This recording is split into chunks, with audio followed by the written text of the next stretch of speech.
Hello guys, welcome back to my channel, and in this video I would like to spend some time to discuss about higher order derivatives, or put otherwise, the derivatives of derivatives. So let's get started. Okay, so when we talk about derivatives of derivatives, we have a single derivative, right? Say we have a function f of x, and well, we can take a derivative of this with respect to x because that's the only variable it depends on. So d over dx of f of x, that's the notation for the derivative, or in other words you can call it f prime of x. Now this derivative will generally be a function of x, a different function of x. I mean, it can be a constant, it can be 0, it can be 1, 2, or any real number if it's like f of x was like a straight line, a linear function. But more generally it's always going to be a function of x. So what if we again take the derivative of the derivative of f of x? So two derivatives like this, which you can call f double prime of x, which if you want to write in terms of these small d differentials, you can write this as d2 of f of x over dx squared. So we pronounce this, or we say this as d to whatever function you have over dx squared. So this is what we call the second order derivative, or whatever you obtain when you differentiate a function two times.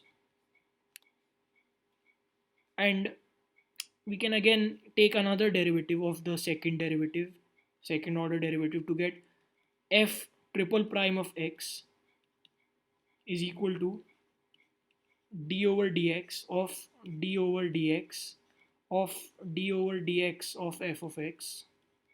So you can see there are three derivatives acting on f of x. That can be written as d3 f of x over dx cubed, using this similar way of saying this out. And this is called the third order derivative. Now we can actually repeat this process n number of times, where n is an integer. So fn prime, or you can say the nth derivative of f of x, is, I'm just using this notation now, is d to the n of f of x over dx to the nth power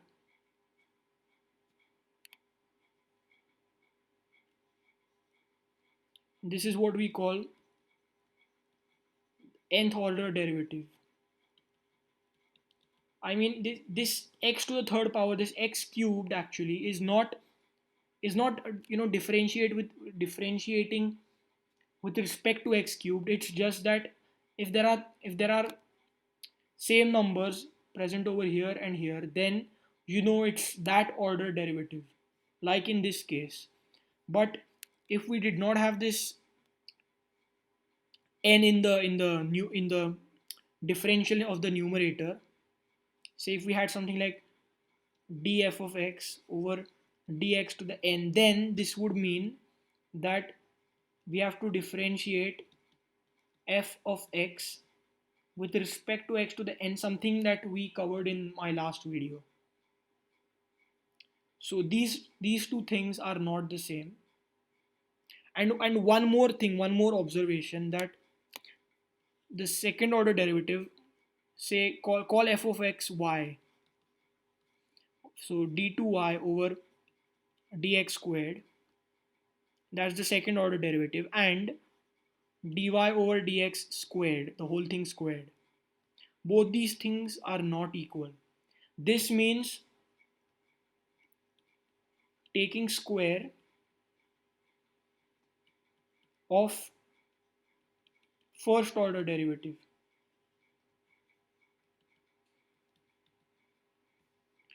and this means a normal second order derivative, raised to no power, I mean raised to power 1, which is basically as it is, changes nothing. But if you wanted to show the second derivative squared, second order derivative squared, then you would have to show this entire thing squared like this. I mean, you can see that both of these are different if you take, say, y equals e to the x. So dy over dx is naturally e to the x. And again, if you differentiate dy over dx with respect to x again, that will be d2y over dx squared, the second order derivative with respect to x. That will still be e to the x. And if you square this, it will be e to the x the whole thing squared, or e to the 2x. So you can see that second order derivative, which is e to the x, is not equal to the first order derivative squared, or e to the 2x naturally. So that's why many people actually interchange both of these things. So please be careful with this, because this concept, if you don't understand it now, it might trouble you later when we study differential equations. So in this way we can take derivatives of derivatives to an arbitrary n, integer n. So n is an integer, positive integer rather. Although there is actually a concept called fractional derivatives, something that comes under fractional calculus, but we are not going to do that. This is Fractional derivatives are non-elementary. They're, some of them have actually been master's thesis topics and stuff. So let's not dabble with that for now. Okay, so as always, let's do a couple of examples where they actually tell us to find the second derivative. So example 1, find d2y over dx squared when y is equal to sine inverse of x. So it's simple. You first differentiate with respect to x. So dy over dx is the derivative with respect to x of sine inverse of x, which is a standard derivative of 1 over square root of 1 minus x squared. Fair enough.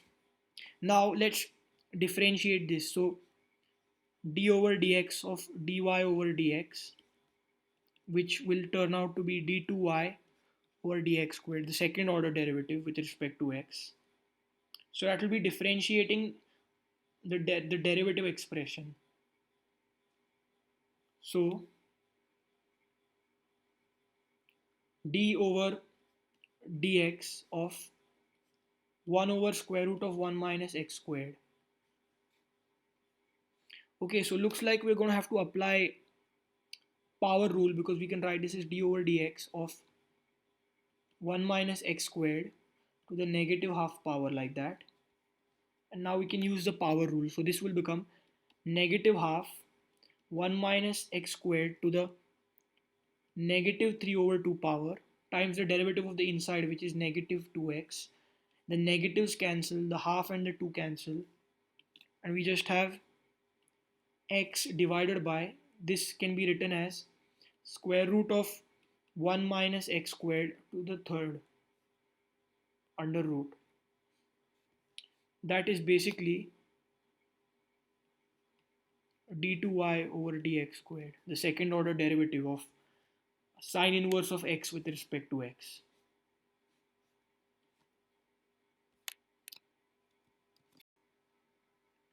Okay, moving on to a second example.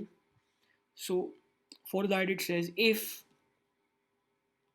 y is equal to tan of x plus secant of x, then prove that d2y over dx squared is equal to cosine of x over 1 minus sine of x the whole thing squared. Okay, so d2y over dx squared, which means it's a direct call for the second order derivative. So what we do is we differentiate y first with respect to x, so that will be d over dx of tangent of x plus secant of x. So when we do that, this will be secant squared x plus secant of x times tangent of x. Now differentiate this again with respect to x. So we have d over dx of secant squared x plus secant of x times the tangent of x, which if you differentiate, you'll have 2 times secant of x times the derivative of the secant of x, which is secant of x times tangent of x. So 2 secants, secant squared and 1 tangent, and over here we just have to apply the product rule. So secant will be differentiated, will be secant of x times tangent of x. So we have 1 secant of x and 2 tangent of x, so tangent squared of x. And then when we differentiate the tangent of x, we have secant squared and 1 secant, so 3 secants, secant cube of x. Now let's convert everything to sines and cosines. 2 times sin x over cosine cubed x plus sine squared x over cosine cubed x plus 1 over cosine cubed x.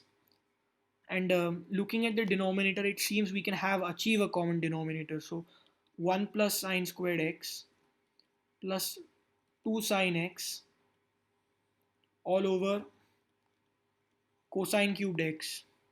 Now notice the numerator, it's a square expansion of 1 plus sine x the whole thing squared, and in the denominator we can take a cosine squared x times cosine x, that's a cosine cube. I'm just writing a cosine cube as a product of these two. That's because I can use this relation, cosine squared x is equal to 1 minus sine squared x in the denominator. So we have 1 plus sine x the whole thing squared divided by 1 minus sine squared x times cosine of x. And we can use the difference of squares identity in the denominator. So we have 1 plus sine x whole thing squared over 1 minus sine x times 1 plus sine x times cosine x. So one of these will cancel with one of these. We have for d2y over dx squared now 1 plus sine x over 1 minus sine x times cosine x. But notice what we want in the denominator. We want a 1 minus sine x the whole thing squared. So why don't we multiply and divide by 1 minus sine x? Because in the denominator we have exactly what we desired, but in the numerator we have 1 minus sine squared x, which is cosine squared x, divided by cosine x times 1 minus sine x but the whole thing squared. And one of the cosines are going to cancel out, so finally we have cosine of x over 1 minus sine x the whole thing squared, which is exactly what we wanted for d2y over dx squared. Hence proved.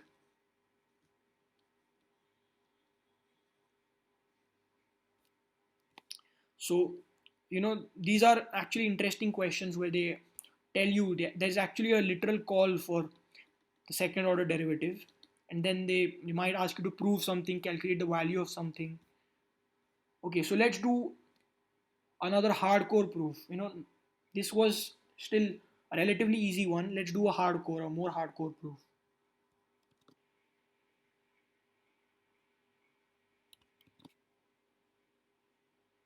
Okay, so the question goes this way: if y is equal to natural log of x over a plus bx raised to the x power, then prove that x cubed times d2y over dx squared, or the second order derivative, is equal to x times dy over dx minus y, the whole thing squared. Okay, so there's a lot going on. There's a second order derivative, and there's a first order derivative too, along with a y, entire thing squared. And a type of equation like this involving derivatives of different, or you can say varying orders,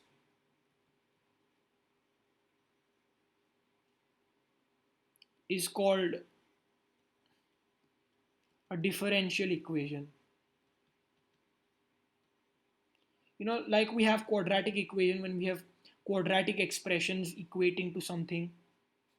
If we have derivatives of varying orders, you can also have like um, first order derivatives, not necessarily second order derivatives, but you can have derivatives of any varying orders associated, in a sort of equation. That's what you call a differential equation, and we're going to deal with them later in a separate video, hopefully. Okay, so what we're going to do is we're going to use some log properties on this y. So y is equal to, we can bring the x power down, x times natural log of x over a plus bx, like that. So then you take x on the left hand side, y over x is equal to natural log of x over a plus bx. Now again, we can decompose this log into natural log of x minus natural log of a plus bx, and now I say is a good time to differentiate with respect to x. So when I do that, we have to use implicit differentiation on the left hand side. I made a video on that, so please check that out if you haven't already. So this is going to be um, um, y, you take x as it is, quotient rule, and y differentiate, so dy over dx, minus, then when you differentiate x, y is as it is, y over denominator squared, x squared, and on this side we have 1 over x minus b over a plus bx. Okay, so we have x times dy over dx minus y being equal to, we can take x on that side, x minus bx squared over a plus bx. And this actually resembles this right hand side that we had. So if we square both sides, we have x times dy over dx minus y, the whole thing squared, is equal to x minus bx squared over a plus bx, the whole thing squared.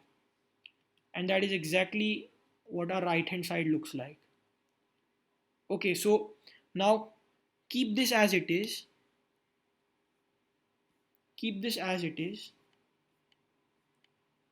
Let's actually now physically calculate the second derivative with respect to the second order derivative of y with respect to x. Okay, so for the second order derivative, what I'm going to do is actually use this equation. So we have, separate dy over dx. So x times the dy over dx is equal to x minus bx squared over a plus bx plus y. And what is y? X times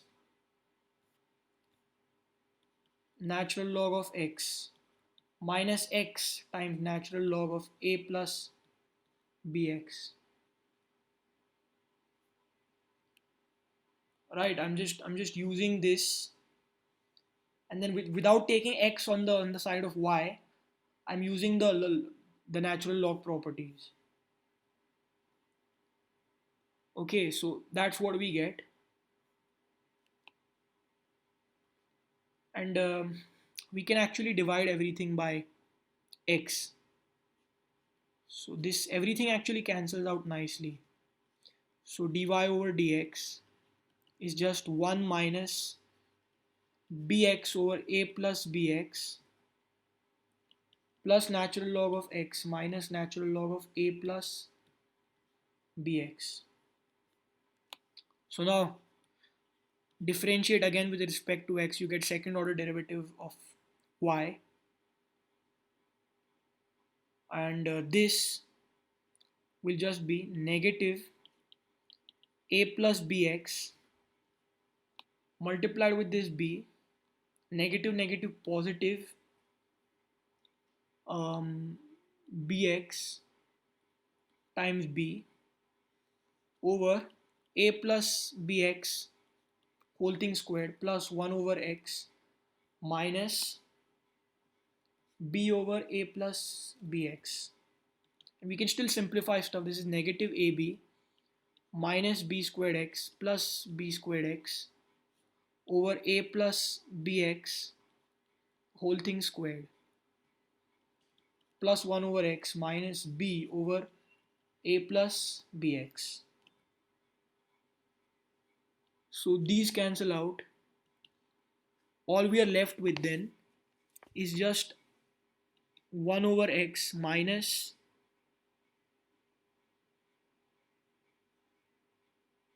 b over a plus bx minus ab over a plus bx whole thing squared. That's d2y over dx squared. So what I'm going to do now is somehow manipulate this expression. So 1 over x minus b over a plus bx as it is. We have this a but multiplied with a b. So we need a bx multiplied with a v. So we exactly need a b squared x. So we need to add, we can add and subtract that. So minus ab minus b squared x over a plus bx the whole thing squared. So since we subtracted that, we can add that b squared x over a plus bx the whole thing squared.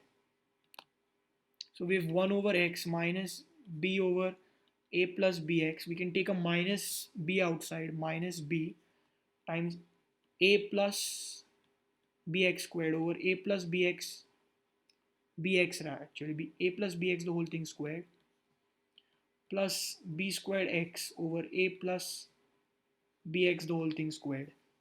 So one of these cancel out each.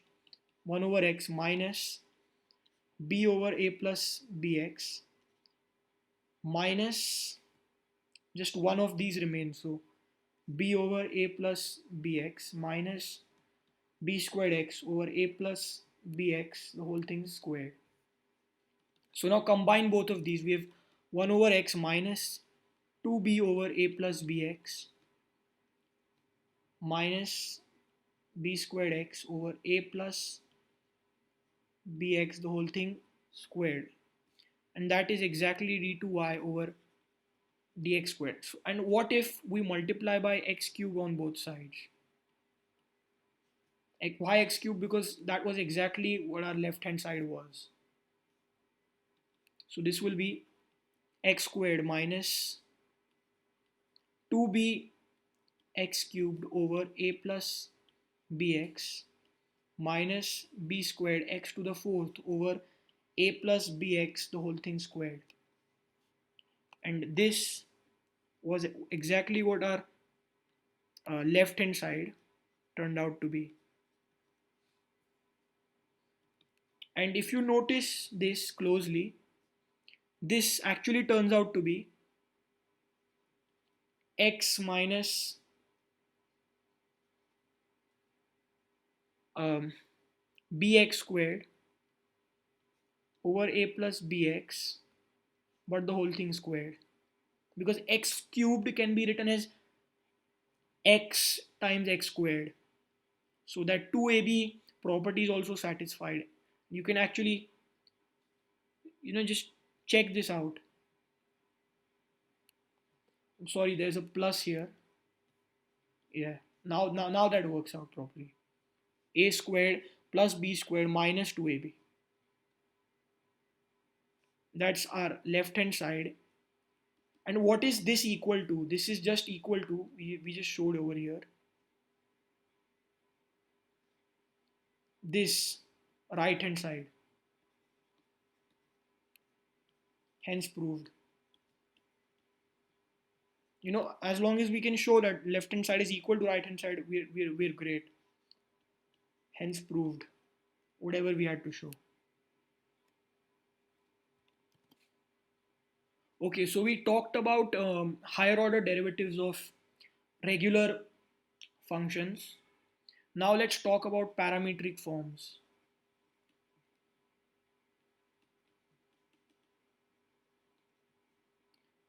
Okay, so in a parametric form, to represent a quantity, you have x comma y, which is represented by some function of t comma another function of t, where t is the independent variable, and it varies according to our requirements.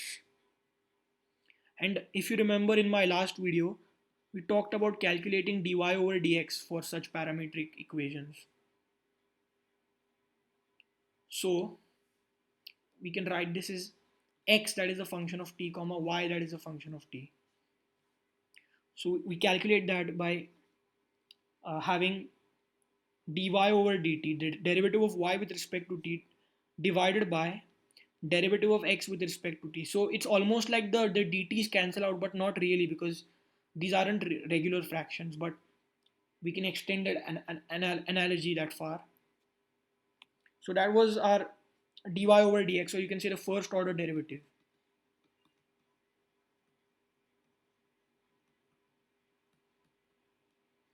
What about second order derivatives? So for a second order derivative, we have d over dx factor, or operator you can say, that's acting on dy over dx. So, and this d over dx can be decomposed in a similar way of d over dt divided by dx over dt. Again, this is analogous to the fact that, if this were a fraction, the dt's would cancel out. So, of dy over dx. So since there is nothing after this d in the numerator, that's saying that we differentiate with respect to t the dy over dx function we obtain, which is naturally again going to be a function of t, because that's the independent parameter, and then divide that by derivative of x with respect to t. So it's slightly different. It's, in a conventional sense, you would have just expected us to differentiate with respect to t again, but we have to divide by this x factor, x derivative factor of dx over dt. And once we do some examples, I'm sure you guys will get the hang of this. And in case you don't know what parametric forms are, please check out my previous video. It's all about that. Okay, to start with, let's have some nice easy ones. So x is defined as natural log of t and y is defined as 1 over t, we have to prove that d2y over dx squared plus dy over dx is equal to 0. So, okay, so let's first find dy over dx. So dy over dx is dy over dt divided by dx over dt. Dy over dt now is negative 1 over t squared. I'm just directly doing it. Dx over dt is 1 over t, which turns out to be negative 1 over t. Fair enough. Now we have to use dy over dx to find d2y over dx squared. So the formula for d2y over dx squared was nothing but d over dt of dy over dx first divided by dx over dt. So which means we need to differentiate this 1 over t with respect to t, and that turns out to be negative negative positive 1 over t squared divided by dx over dt was 1 over t, right? Yeah, it turns out to be again 1 over t. So when we add that, d2y over dx squared plus dy over dx, that turns out to be 1 over t minus 1 over t. That will naturally cancel out to 0. Hence proved. And this was a pretty easy one if you ask me. Okay, so moving on to example number 2, we have x defined as a times 1 plus cosine of t, and y is equal to a times t plus sine of t. So they're telling us to find d2y over dx squared at the choice of parameter pi over 2. So we need to first find d2y over dx and then plug in t equals pi over 2 in that later on. So let's do that. Let's first find dy over dx. So that will be dy over dt divided by dx over dt. So we need to find dy over dt.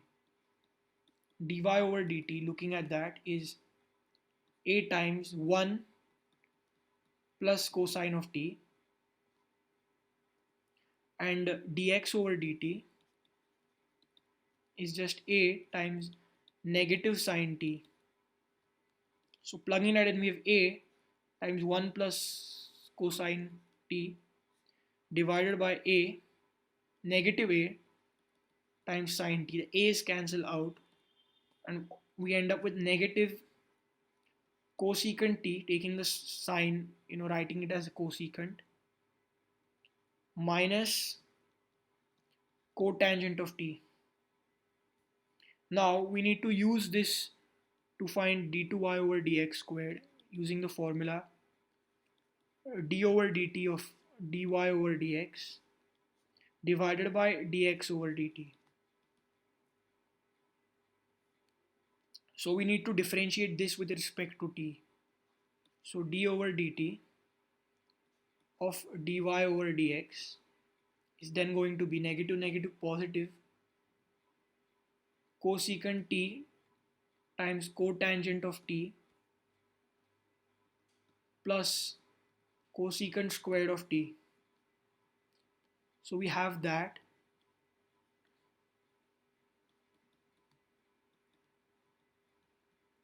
and dx over dt we already calculated for dy over dx. That's just negative a times sine of t. Fair enough, fair enough. No need to simplify beyond this if you ask me, because anyways we're going to plug in stuff. So now the d2y over dx squared at the specific value t equals pi over 2 is going to be cosecant of pi over 2 times cotangent of pi over 2 plus cosecant squared of pi over 2 divided by negative a times sine of pi over 2. So cosecant of pi over 2 and sine of pi over 2 both are 1. This is 1. This is 1, so is this. 1 squared is 1. But cotangent of pi over 2 is actually limit as x tends to infinity of 1 over x, so that is anyways going to go to 0 now. This goes to 0, so we just have 1. We don't forget the negative, so negative 1 over 1 times a, or just a. So negative 1 over a, that's basically d2y over dx squared, second order derivative with respect to x at t equals pi over 2.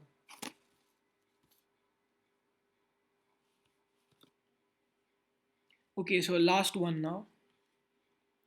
X is defined as inverse tangent of 2t over 1 minus t squared. Y is defined as sine inverse of 2t times square root of 1 minus t squared. And we have to find d2y over dx squared. So for that, dy over dx we need to find. So dy over dt can be calculated, and then you divide that by dx over dt to get dy over dx. Fair enough. So we can actually simplify stuff. So x, if you take t to be tan theta, you have tan inverse of 2 tan theta over 1 minus tan squared theta. And if you remember the double angle formula for the tangent, the argument is just going to be tan of 2 theta, and the inverse tangent and the tangent cancel out to 2 theta, and theta is inverse tangent of t, so this is 2 times inverse tangent of t, and then this is x. We can find dx over dt easily as 2 over 1 plus t squared. Now for y, sine inverse of 2t times square root of 1 minus t squared.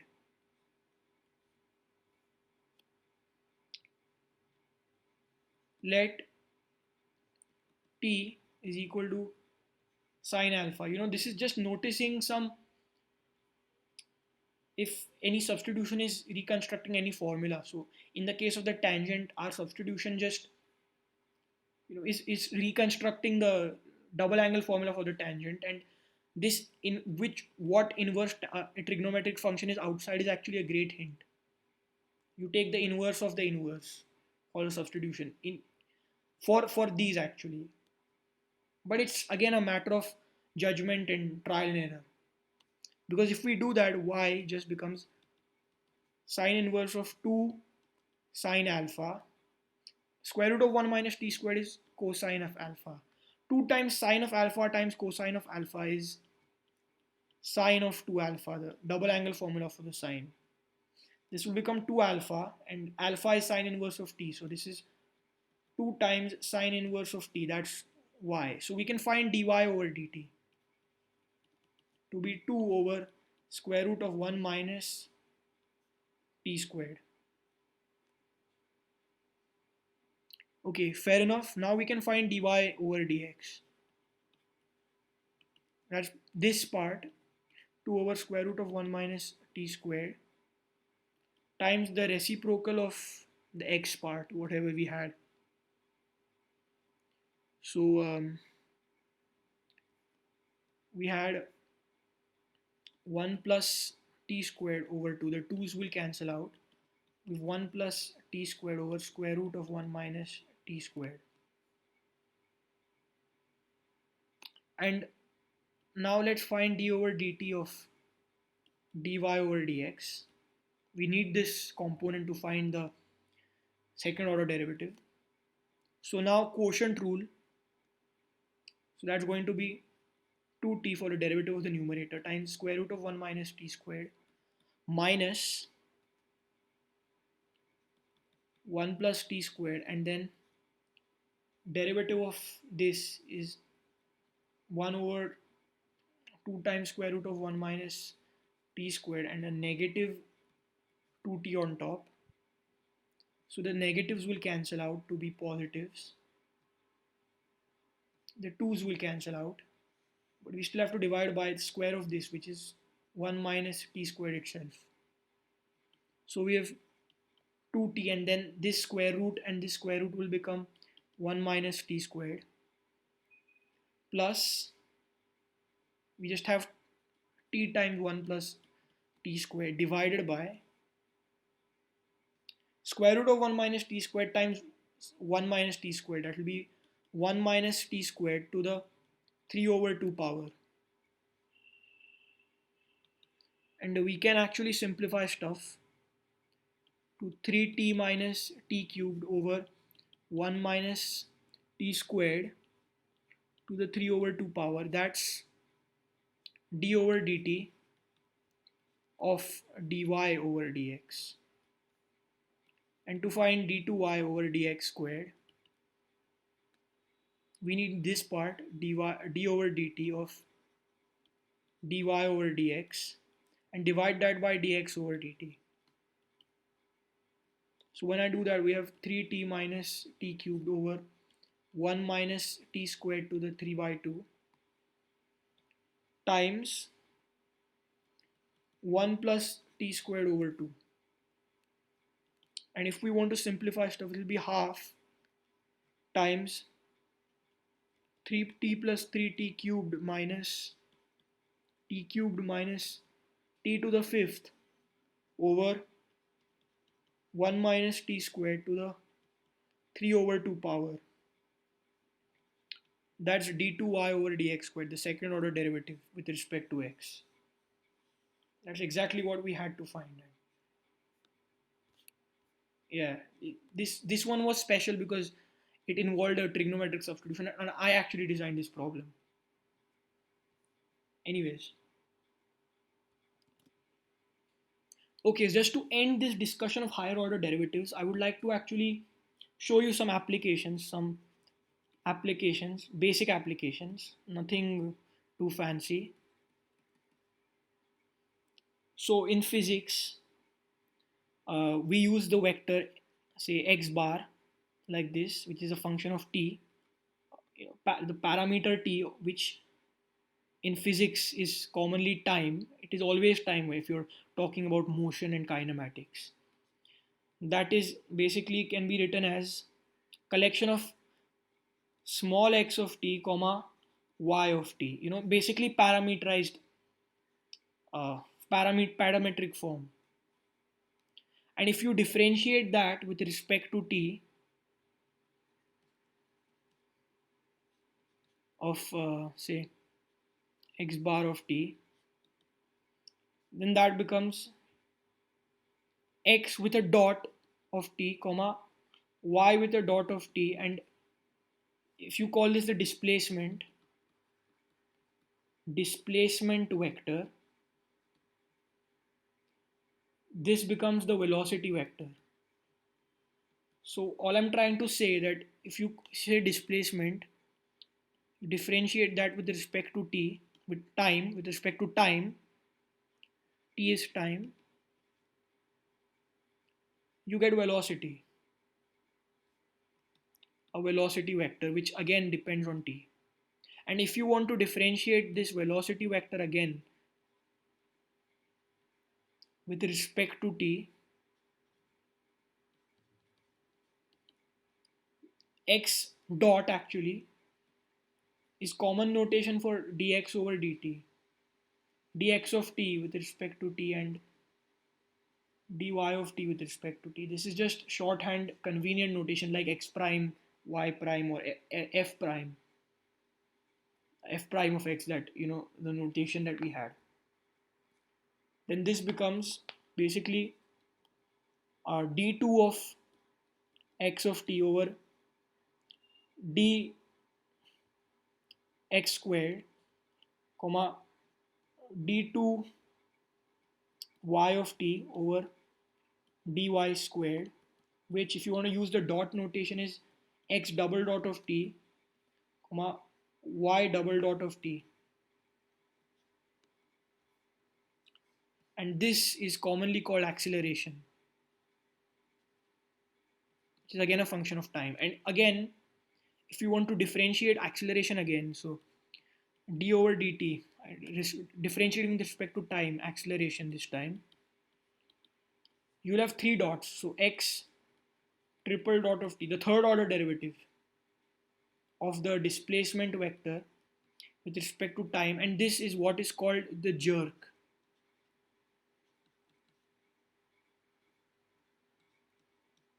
So I mean, if you're chatting with your boyfriend and girlfriend, and if he or she is not not responding to your text properly, then you can just send him this picture. You can send him this j bar of t is equal to um, d3 x of t over dx cubed. And if he or she is a physics or math major, then they would know that you're calling them a jerk. And again, there are many, you can again keep on differentiating the jerk with respect to time, and you have higher order quantities which have different names. Not going to run into all of that. You can find them on Google and stuff, but this is the perspective basically of saying that the derivative of the displacement is velocity. Velocity differentiated with respect to time is acceleration, and acceleration with respect to time is jerk. And in classical kinematics, we don't extend to jerk if you want to use Newton's equation, because then we consider acceleration to be constant. That's why. Anyways, so I hope you enjoyed this video. I hope you learned a lot. That's it for today. So hey guys, please like and subscribe to my channel, recommend me to your friends, and follow me on Instagram, gamma underscore digamma. And in the meantime, keep on doing math, stay home, stay safe, and peace out.